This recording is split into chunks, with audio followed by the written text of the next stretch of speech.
Good afternoon, this is Ben with Belmont Solar. Today I would like to show you a 10 kilowatt solar system in Landisville, Pennsylvania.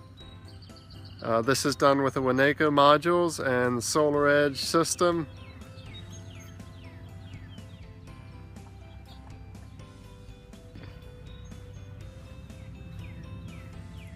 First of all, there's Tough Track rails on the roof, mounted nicely with Winneco modules. The power comes down off of the roof to the side of the house, down this conduit to this inverter center. It is mostly overcast, but it is still producing over 3,000 watts.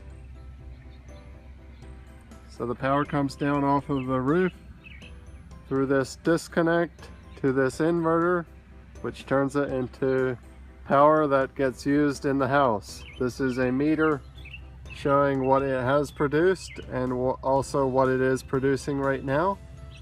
This is just the main solar disconnect, and that gets tied in right into the electric meter that was there to start with.